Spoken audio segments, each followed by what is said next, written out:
அன்பர் ஜெப ஊழியங்கள். கர்த்தர் உங்களோடு இடைப்பட எங்களோடு இணையுங்கள். அன்பரின் நேரம்.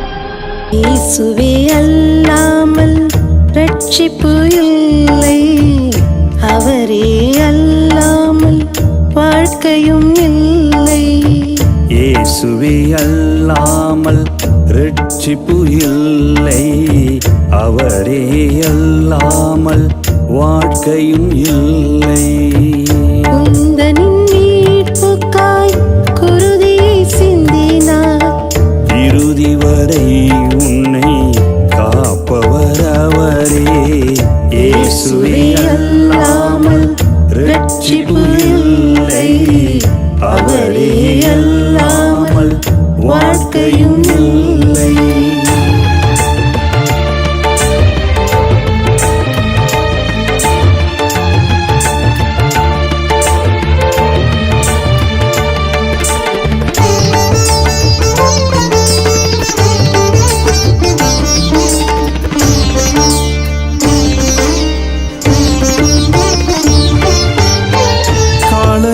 செல்லாது காத்திருக்க மாட்டாது, கர்த்தர் இயேசு வருகை சமீபம் என்றறிவாய்.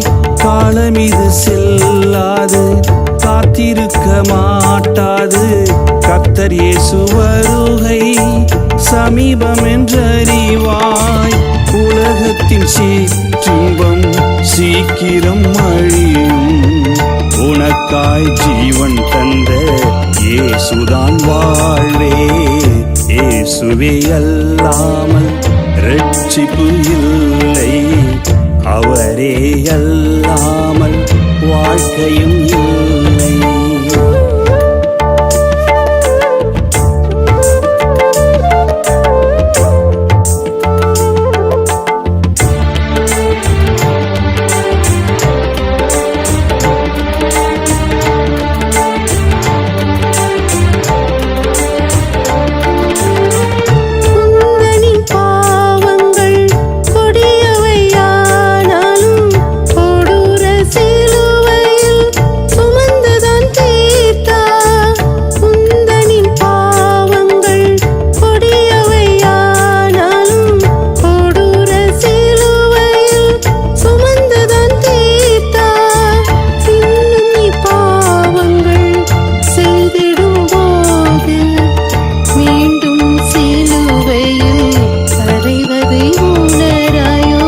இயேசுவே அல்லாமல் ரட்சிப்பு இல்லை, அவரே அல்லாமல் வாழ்க்கையும் இல்லை.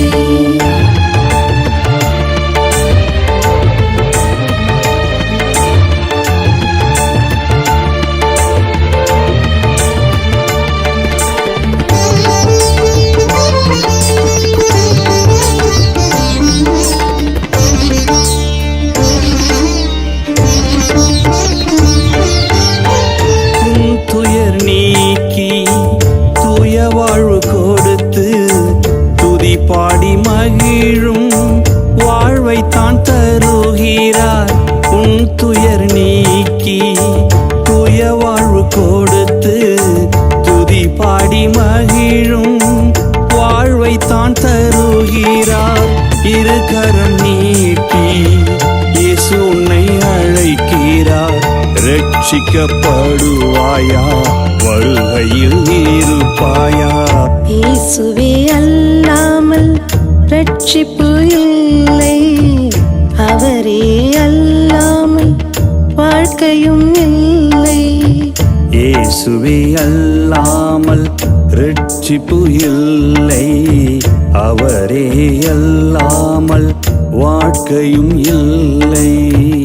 உந்தனின் மீட்புக்காய் குருதியை சிந்தினார், இறுதி வரை உன்னை காப்பவர் அவரே.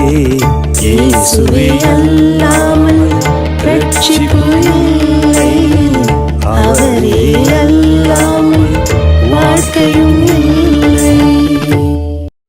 சென்னை ஆதம்பாக்கத்தில் ஏலிம் மகிமையின் ஜபவீடு ஆலயத்தில் சிலுவை தியான கூட்டங்கள். தேவ செய்தி சகோதரி எலிசபெத் ராஜ்குமார் மற்றும் போதகர் ராஜ்குமார் அவர்கள். நடைபெறும் நாட்கள் மார்ச் 15, 16 மற்றும் 17. நேரம் மாலை 6:30 மணிக்கு. இடம் ஏலிம் மகிமையின் ஜெப வீடு, பார்த்தசாரதி நகர், 11வது தெரு, ஆதம்பாக்கம், சென்னை 88. தொடர்புக்கு பாஸ்டர் செபஸ்டியன். Cell number 9884377527.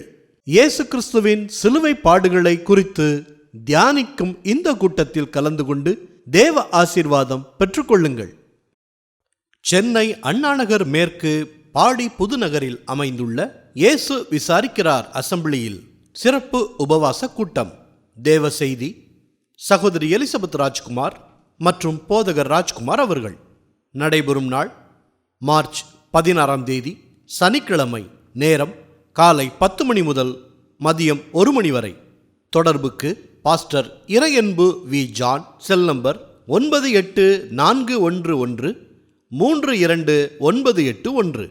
இடம் இயேசு விசாரிக்கிறார் அசம்பிளி, எண் 3, சர்ச் தெரு, பாடி புதுநகர், 10வது தெரு, அண்ணாநகர் மேற்கு எக்ஸ்டென்ஷன், சென்னை 101. தேர்தலை எதிர்நோக்கியுள்ள இந்திய தேசத்திற்கும் உங்களுடைய தனிப்பட்ட ஜெப விண்ணப்பங்களுக்கும் உபவாசத்துடன் ஏறெடுக்கும் இந்த ஜெப கூட்டத்தில் நீங்களும் கலந்து கொள்ளுங்கள். தேவ ஆசீர்வாதம் பெற்றுக்கொள்ளுங்கள்.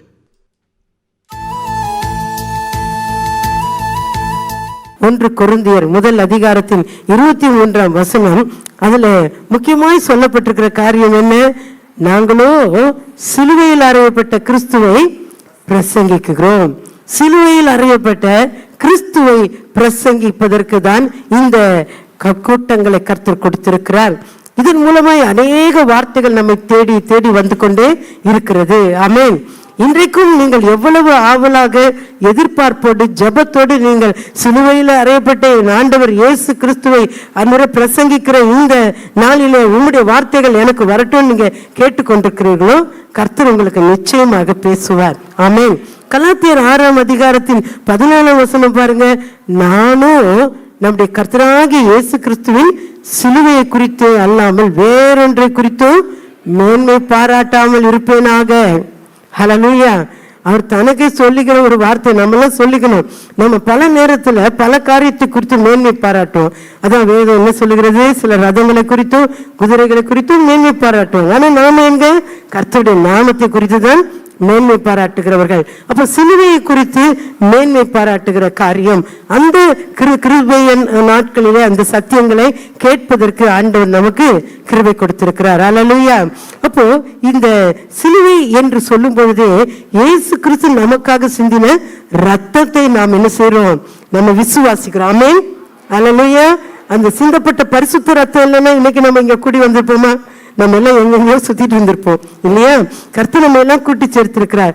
இயேசு கிறிஸ்துவின் ரத்தம் நம்ம எல்லாம் ஒன்று சேர்த்திருக்கிறது. அவருக்கு முன்பாக அவருக்கு நெருங்க வைத்திருக்கிறது. எனவே அந்த சிலுவையில் சிந்தப்பட்ட அந்த ரத்தத்தை தியானிக்கிறவர்களாக அதை குறித்ததான விசுவாசம், அதை குறித்ததான வைராக்கியம், அதை குறித்ததான அர்ப்பணிப்பு நமக்கு வர வேண்டும் என்பதை ஆண்டவர் இன்றைக்கு நமக்கு உணர்த்த விரும்புகிறார். ஆமென். இப்ப சிலுவையிலே இயேசு கிறிஸ்து சிந்தின ரத்தத்தினாலேதான் நமக்கு விடுதலை, பாவ மன்னிப்பு, ரட்சிப்பு, எத்தனையோ காரியங்கள் நம்ம தியானிக்கிறோம். நமக்கு தெரியும் அதெல்லாம் இல்லையா? எல்லாமே நமக்கு தெரியும்.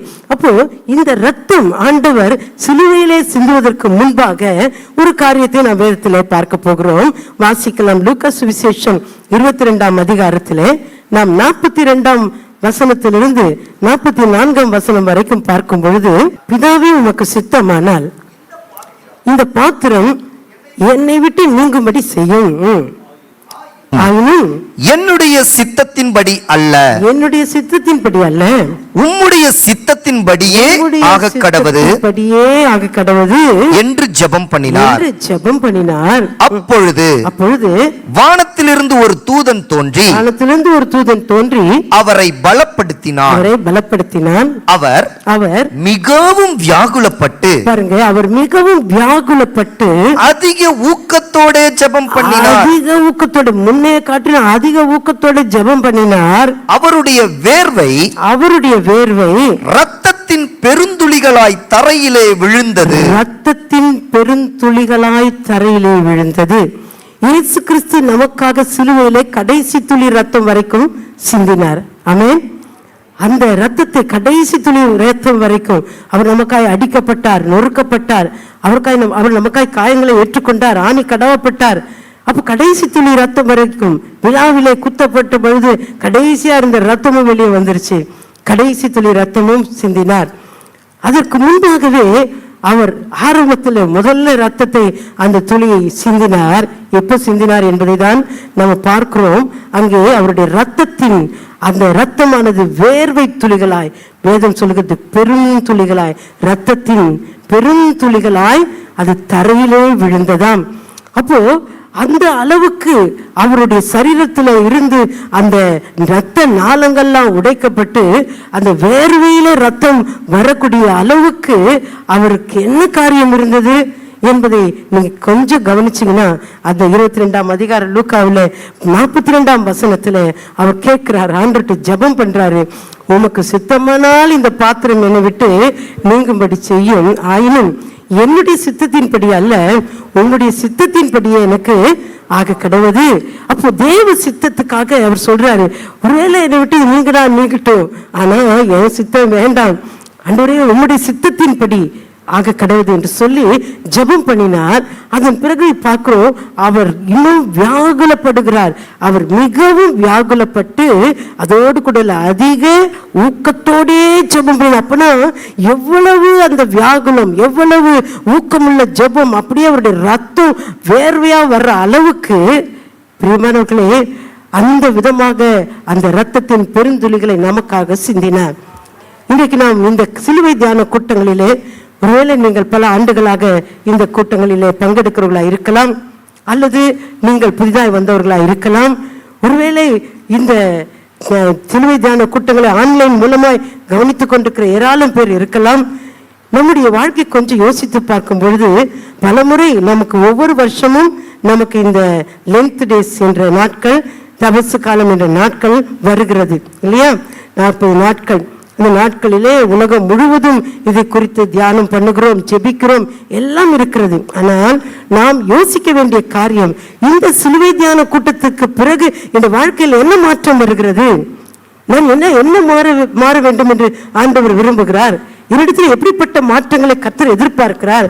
என் ஆண்டவர் இயேசு கிறிஸ்து எனக்காய் ரத்தம் சிந்தினாரே, அந்த சிலுவையிலே அவர் சிந்தின ரத்தத்துக்கு முன்பாகவே அவர் ரத்த வேர்வையை சிந்திருக்கிறாரே, அவர் என்னிடத்தில் எதிர்பார்ப்பது என்ன என்பதை குறித்து மாத்திரம் நம்ம கொஞ்சம் யோசிச்சோம்னா நம்மை போல வெற்றியாளர்கள் யாரும் இருக்க முடியாது. ஆமென், அல்லேலூயா. நம்மை கொண்டுதான் கர்த்தர் வெற்றி சிறக்க போகிறார்.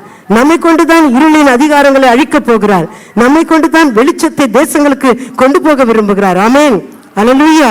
அப்போ இந்த ரத்த வேர்வை சிந்தத்துக்கு முன்னாடி அவர் சொல்றார் பாருங்க, என்னுடைய சித்தத்தின்படி அல்ல உம்முடைய சித்தத்தின்படியே ஆக கடவுது. பிரியமானவர்களே, இந்த ஒரு காரியம்தான் அவர் உள்ளத்தை அழுத்தி கொண்டிருந்தது. பிதாவின் சித்தம், பிதாவின் சித்தம், தேவனுடைய சித்தம், அதை நான் நிறைவேற்ற வேண்டும் என்பதற்காக அந்த ஊக்கத்தோட வியாகுலத்தோட அவர் ஜெபம் பண்ணின பொழுது அவர் ரத்த வேர்வை சிந்தினார்.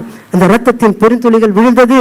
கல்வாரியிலே சிந்தப்பட்ட அந்த ரத்தம் எப்படி நமக்கு விடுதலை, ரட்சிப்பு, அபிஷேகம், ஆசீர்வாதம் என்று ஏராளமான காரியங்களை கொண்டு வருகிறதோ அதை போலவே அதற்காகவே முன்னதாகவே அவர் சிந்தின ரத்தத்தின் பெருந்துளிகள். இன்றைக்கு அந்த விதமாக தேவன் நம்மிடத்தில் எதிர்பார்க்கிறது என்ன? அந்த சிலுவை மூலமாக ஆண்டவர் சொல்ல விரும்புகிற காரியம் என்ன? சிலுவையிலே அவர் சிந்தின ரத்தத்தின் பெருந்துளியின் மூலமாக அவர் நம்மிடத்தில் எதிர்பார்க்கிற காரியம் என்ன?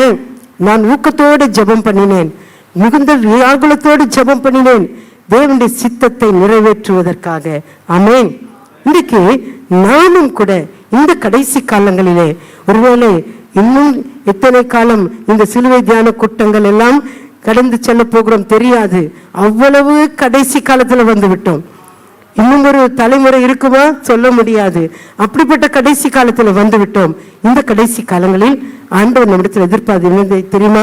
இந்த சிலுவை தியான கூட்டத்துக்கு இன்றைய தினத்திலிருந்து தேவ சித்தம் செய்கிறவர்களாய் நாம் இன்னும் மாற வேண்டும். ஆமென், அல்லேலூயா. இயேசு பாருங்க, ஜெபம் பண்ண கற்றுக் கொடுத்தப்ப கூட என்ன சீஷர்களுக்கு கற்றுக் கொடுத்தாரு? பரமண்டலங்களில் இருக்கிற பிதாவை உம்முடைய சித்தம் பரமண்டலத்தில் இருக்கிறது போல செய்யப்பட்டது போல பூமியிலையும் செய்யப்படுவது. அதுதான் அவருக்கு அவர் ஆரம்பத்தில் சொல்லிக் கொடுக்க விரும்பின ஜெபம் பண்ண கற்றுத்தாரு ஆண்டவர்னு சீஷர்களை கேட்டப்போ அவர் சொல்ற முதல் காரியம் தேவனுடைய சித்தம் பரலோகத்தில் செய்யப்படுவது போல பூமியிலும் செய்யப்படுவதாக. பிதாவின் சித்தத்துக்காக அவர் வாழ்ந்தார். பிதாவின் சித்தத்திற்காக அவர் மரணத்தை ருசி பார்த்தார். ஆமென், அல்லேலூயா. இன்னைக்கு தேவ சித்தம் செய்வதற்காக கர்த்தர் நம்மை அழைத்து ஆண்டவர் சொன்னார் பாருங்க. நம்ம மத்தேயு 12:50 நம்ம வாசிக்கும் பொழுது பரலோகத்தில் இருக்கிற என்னுடைய பிதாவின் சித்தத்தின்படியே செய்கிறவனை அல்லாமல் வேற யாரும் எனக்கு தாயும் சகோதர சகோதரி கிடையாது. யார் பிதாவின் சித்தத்தின்படி செய்கிறாங்க அவன் தான் எனக்கு தாயி கூட பிறந்தவங்க எல்லாம் அதுதான் சொல்றார். குடும்பமே அதுதான். நாம எல்லாம் பிதாவின் சித்தம் செய்யறவங்களா தேவ சித்தம் செய்யறனா இருக்கும்போது நாம தான் அவருக்கு தாய் கூட பிறந்தவங்க எல்லாம். கர்த்தர் அவ்வளவு இடத்துல அவர் எதிர்பார்க்கிறார். பிரியமானவர்களே, இயேசு யோவான் சுவிசேஷம் 4ஆம் அதிகாரத்துல நாம் வாசிக்கும் பொழுது 34ஆம் வசனம் பாருங்க. ஒரு சமாரிய ஸ்திரீக்கு ஆண்டவர் சுவிசேஷத்தை அறிவிக்கும் பொழுது அந்த கிணற்றண்டையில யாக்கோபின் கிணற்றண்டையில அங்கே அவர் சொல்லுகிற காரியம் என்ன? அங்க அவர் சொல்றாரு, இயேசு அவர்களை நோக்கி, நான் என்னை அனுப்பினவருடைய சித்தத்தின்படி செய்து அவருடைய கிரியையை முடிப்பதே என்னுடைய போஜனமா இருக்கு. என்னுடைய சாப்பாடு அதுதான். அல்லேலூயா. நம்முடைய சாப்பாடு என்னன்னு கேட்டா ஒரு மெனு கொடுத்துருவோம் இல்லையா? மெனு கார்டு ஹோட்டலுக்கு போன உடனே ஒரு மெனு கார்டு வந்த உடனே என்னெல்லாம் சூஸ் பண்ண முடியுமோ பண்ணிடுவோம். நம்ம தப்பு இல்லை, நல்லதை சாப்பிட்டு ஆரோக்கியமாய் வாழ முடியும். ஆண்டவர் கிருபை பாராட்டுவாராக. ஆனா இயேசு என்ன சொன்னாரு? அவரை சாப்பிட சொல்லும் போது சொன்னாரு, நான் என்ன அனுப்பின தேவன் பிதாவுடைய சித்தத்தின்படி நான் செய்யணும், அவருடைய கிரியை முடிக்கணும், அதுதான் எனக்கு சாப்பாடு. அப்ப என்ன பாருங்க, வாழ்க்கையே தேவ சித்தம் தான். ஆமென் சொல்லுங்க. ஆண்டவர் நமக்கு சொல்ல விரும்புற காரியம் என்ன? மகனே மகளே, நீ தேவ சித்தம் செஞ்சா போதும், நீ எனக்காக எழும்பி பிரகாசிக்க முடியும். ஆமென், அல்லேலூயா. நீ தேவ சித்தம் செய்தால் போதும், நீ எனக்கு மிகுந்த சந்தோஷமான மகளாக இருப்பாய். அதுதான் பாருங்க நமக்கு தாவீதை குறித்து அவர் சொல்லும் பொழுது அப்போஸ்தலர் 13ஆம் அதிகாரத்துல நாம் வாசிக்கிறோம் இல்லையா? 13ஆம் அதிகாரம் 22ஆம் வசனத்தை நாம் வாசிக்கும் போதுல ஆண்டவர் தாவீதை தெரிந்து கொண்டார். எப்படி தெரிந்து கொண்டாரா? என்னுடைய இருதயத்துக்கு ஏற்றவனாக எனக்கு கண்டேன்னு சொல்றார். அவன் என் சித்தமானதெல்லாம் எனக்கு சித்தமானதெல்லாம் அவன் செய்வான். என்ன சொன்னாரு? எனக்கு சித்தமானதெல்லாம் அவன் செய்வான். அல்லேலூயா. நல்லா புரிந்து கொள்ளுங்க. ஆண்டவர் பார்க்கிறார், கண்டுபிடிக்கிறார். தாவீதை கண்டுபிடிச்சப்போ அவருக்கு ஒண்ணு தெரியும், இவன் என் சித்தம் செய்வான், இவன் என் இருதயத்துக்கு ஏற்றவனா இருப்பான். அல்லேலூயா. இங்கே கர்த்தருடைய கண்கள் உலாவி கொண்டிருக்கிறது. இந்த இடம் முழுவதுமா இங்க இருக்கிற அத்தனை பேரையும் அவருடைய கண்கள் கவனிக்கிறது. அவர் பார்ப்பார், ஒவ்வொருத்தரையும் பார்த்துட்டே வருவார். பார்க்கும்போது அவர் ஒருவேளை என்ன மேல் அவருடைய கண் படுனா எவ்வளவு பெரிய சந்தோஷம், என் இருதயத்துக்கு ஏற்றவளா இருக்கிறையா என்று அவர் கேட்பார். அப்போ யார் தெரியுமா அவருடைய இருதயத்துக்கு ஏற்றவன்? அவர் சித்தம் செய்கிறவர்கள். ஆமென். அவன் எனக்கு சித்தமானது எல்லாம் செய்வான், 1-2 கிடையாது. அப்படியே தாவீது செய்தார். ஆமென். அந்த தாவீதின் வாழ்க்கை தான் கடைசி வரை அபிஷேகத்தோடு மகிமையோடு இருந்தது. ஆமென் சொல்லுவோமா? இன்னைக்கு நம்முடைய வாழ்க்கையை கர்த்தர் அப்படி மாற்ற விரும்புகிறார். இன்னைக்கு உங்கள் வாழ்க்கையில கர்த்தர் அப்படி குறுக்கிட விரும்புகிறார். உங்களுடைய குடும்பம், உங்களுடைய எதிர்காலம் எல்லாவற்றிலும் அவர் தேவ சித்தம் செய்ய வேண்டும் என்று எதிர்பார்க்கிறார். ஆமென். சில நேரம் தேவ சித்தம் செய்யறது கஷ்டமா இருக்கலாம், ஆனா அது நஷ்டமாகாது. ஆண்டவர் நிச்சயமாக அதை உங்களுக்கு ஆசீர்வாதமாய் மாற்றுவார். அப்ப இன்றைக்கு இந்த நாளிலே ஆண்டவர் இந்த வார்த்தைகளை நமக்கு சிலுவையின் மூலமாக தேவ சித்தம் செய்வதற்காக சிலுவையின் மூலமாக சில காரியங்களை, ஒரு 4 காரியங்களை சுருக்கமாக நாம் தியானிக்க போகிறோம். நாம் தேவன் அந்த சிலுவையிலே ஆண்டவர் எந்த காரியத்தை நமக்கு சொல்லி தேவ சித்தத்தை நீ இப்படி செய் மகனே, இப்படி செய் மகளே, உன் வாழ்க்கையில இப்படி இரு என்று எதை குறித்து சொல்ல விரும்புகிறார் என்று நாம் 4 காரியங்களை பார்க்க போகிறோம். முதலாவதாக மத்தேயு சுவிசேஷம் 10ஆம் அதிகாரம் 38ஆம் வசனம். தன் சிலுவையை எடுத்துக்கொண்டு என்னை பின்பற்றாதவன் எனக்கு பாத்திரன் அல்ல. தன் சிலுவையை எடுத்துக்கொண்டு என்னை பின்பற்றாதவன் எனக்கு பாத்திரம் அல்ல. அந்த தேவ சித்தத்துல மிக முக்கியமான காரியம் சிலுவையை எடுத்துக்கொண்டு பின்பற்றுகிற காரியம். நாம பின்பற்றதுக்கு தயாரா இருப்போம், ஆனா சிலுவையை எடுத்துக்கொண்டு பின்பற்ற தயாரா இருக்க மாட்டோம். சிலர் ஓடி கூடவே வரேன்னு வருவாங்க, சரி இந்த வெயிட்டை கொஞ்சம் தூக்கிட்டு வானா நான் வரலன்னுவாங்க. பார்த்துருக்கீங்களா? அப்படிலாம் சிலர் இருப்பாங்க. அந்த மாதிரி தான் ஆண்டவருக்கு நாம ஆண்டவரை பின்பற்றுன்னு சொல்லுவாங்க, ஆனா சிலுவையை எடுத்துக்கொண்டு பின்பற்றுகிற காரியம் அநேகருக்கு வருவதில்லை. சென்னை ஆதம்பாக்கத்தில் ஏலிம் மகிமையின் ஜபவீடு ஆலயத்தில் சிலுவை தியான கூட்டங்கள். தேவ செய்தி சகோதரி எலிசபெத் ராஜ்குமார் மற்றும் போதகர் ராஜ்குமார் அவர்கள். நடைபெறும் நாட்கள் மார்ச் 15, 16 மற்றும் 17. நேரம் மாலை 6:30 மணிக்கு. இடம் ஏலிம் மகிமையின் ஜப வீடு, பார்த்தசாரதி நகர் 11வது தெரு, ஆதம்பாக்கம், சென்னை 88. தொடர்புக்கு பாஸ்டர் செபஸ்டியன். Cell number 9843775527. இயேசு கிறிஸ்துவின் சிலுவை பாடுகளை குறித்து தியானிக்கும் இந்த கூட்டத்தில் கலந்து கொண்டு தேவ ஆசீர்வாதம் பெற்றுக்கொள்ளுங்கள். சென்னை அண்ணாநகர் மேற்கு பாடி புதுநகரில் அமைந்துள்ள இயேசு விசாரிக்கிறார் அசம்பிளியில் சிறப்பு உபவாச கூட்டம். தேவ செய்தி சகோதரி எலிசபெத் ராஜ்குமார் மற்றும் போதகர் ராஜ்குமார் அவர்கள். நடைபெறும் நாள் மார்ச் 16ஆம் தேதி சனிக்கிழமை. நேரம் காலை 10 மணி முதல் மதியம் 1 மணி வரை. தொடர்புக்கு pastor Iraianbu V John. Cell number 9841132981. இடம் இயேசு விசாரிக்கிறார் அசம்பிளி, எண் 3, சர்ச் தெரு, பாடி புதுநகர் 10வது தெரு, அண்ணாநகர் மேற்கு எக்ஸ்டென்ஷன், சென்னை 101. தேர்தலை எதிர்நோக்கியுள்ள இந்திய தேசத்திற்கும் உங்களுடைய தனிப்பட்ட ஜப விண்ணப்பங்களுக்கும் உபவாசத்துடன் ஏறெடுக்கும் இந்த ஜப கூட்டத்தில் நீங்களும் கலந்து கொள்ளுங்கள். தேவ ஆசீர்வாதம் பெற்றுக்கொள்ளுங்கள். ஆண்டவராகிய இயேசுவின் நாமத்தில் அன்பின் வாழ்த்துக்கள். கர்த்தர் உங்களை ஆசீர்வதிப்பார். புதிய ஆண்டிலே நம்மை கொண்டு வந்திருக்கிற ஆண்டவர் ஒரு அதிசயங்களை காண பண்ணுவார்.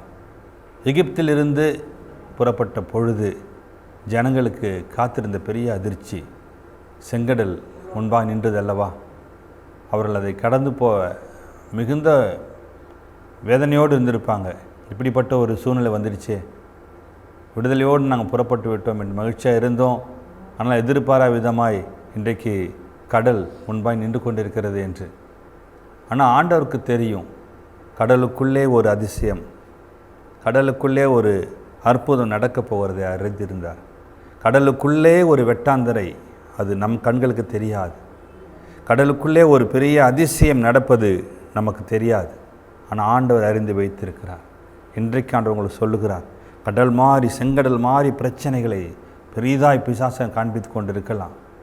ஆனால் அதற்குள்ளே ஒரு அற்புதம், அதற்குள்ளே ஒரு வெட்டாந்தரை, அதன் வழியாய் நீங்கள் கடந்து போவீர்கள். ஆச்சரியப்பட்டு பார்ப்பீர்கள், இதுக்கு மத்தியிலாக நான் போகிறேன் என்று. கட்டாயமாக ஒரு அதிசயத்தை காணப்படும். அதன் மத்தியிலே நீங்கள் கடந்து போவீர்கள்.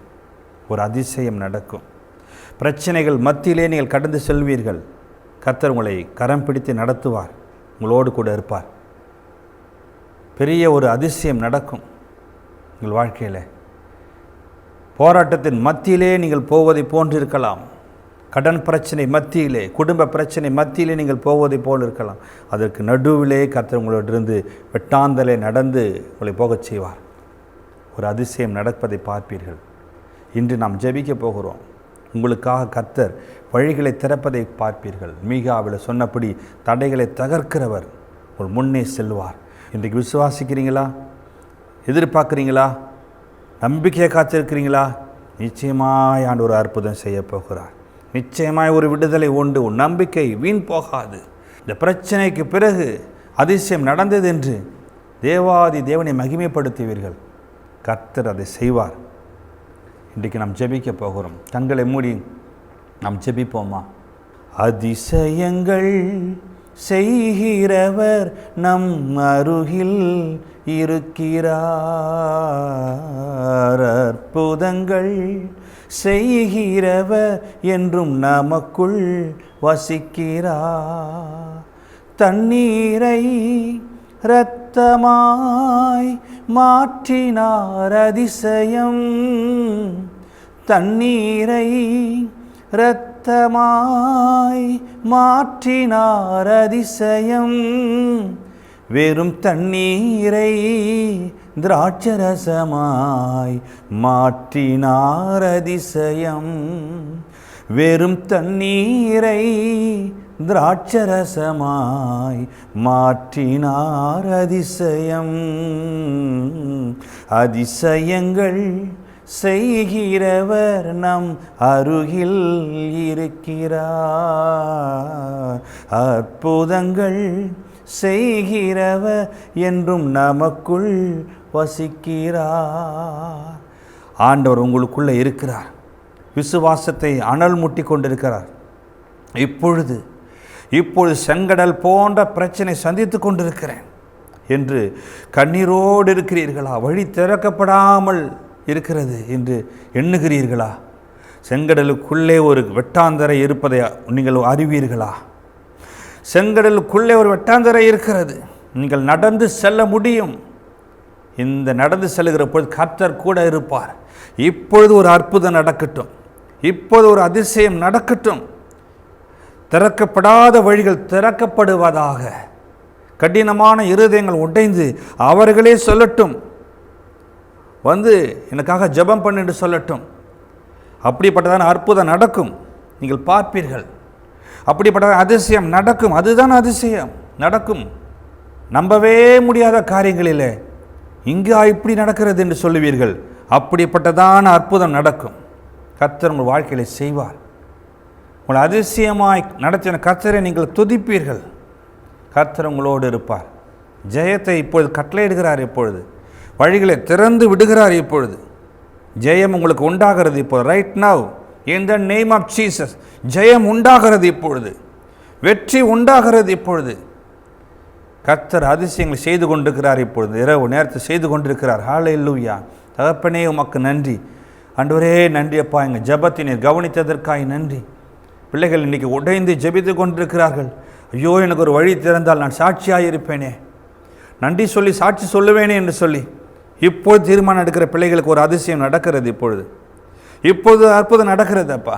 இந்த அன்பரின் நேர நிகழ்ச்சியை சந்தித்தார், என்னை ஒரு அற்புதம் செய்தார் என்று சாட்சி சொல்லத்தான் போகிறார்கள்.